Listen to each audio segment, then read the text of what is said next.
We always say that it needs to be a genuine partnership and experience. Listening to community and learning from them and recognising that they're the experts in their own lives. People aren't going to want to come to work if they don't feel safe, and it doesn't matter who you are. I feel we are a very inclusive workspace, and I felt very comfortable to get this psychological safety here at Transport. Best practice for us is listening and starting with country. Social outcomes is really getting in early and saying, is this what community need? Is this what they want? We have a responsibility to community to do it well and to make sure it sticks. To build trust with community, for them to feel as though social outcomes isn't just a tick box exercise, that it's actually meaningful to their lives, is for them to feel seen and feel heard. It's about taking the time to recognise the lived experience of the people that we provide services to based on their experience in their community. We have a special opportunity to lead the New South Wales Government by ensuring our operations, infrastructure and services are vehicles for immediate and long-range social outcomes. So it's really important that we genuinely partner with these organisations early on in the piece. Understand, engage, have conversation. Once we know what that looks like, we can then shape everything else.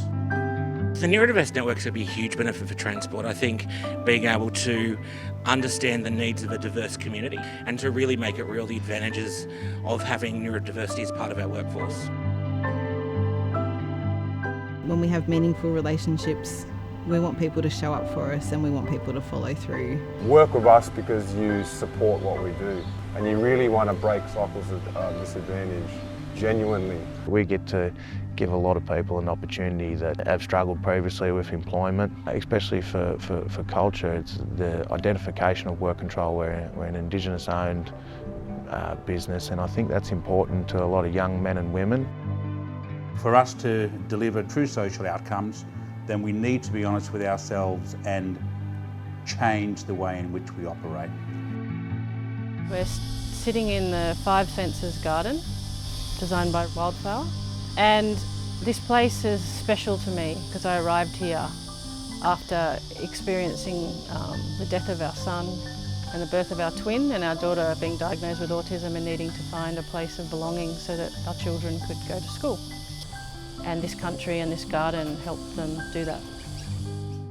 Planning for country, centred country, is just bringing us back to reminding ourselves about where we are standing and what we are planning for, and that country needs to be acknowledged before anything else. Go out now, go and walk on country. What is it to walk on country? How do we form those relationships?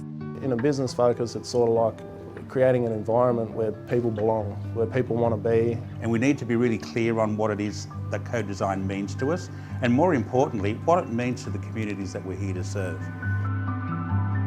It's always a risk when we engage with other organisations or with government departments, and so when we come across people within Transport New South Wales that are wanting to build relationships and work together, it's just so encouraging to know that we're going to be able to work together to find solutions.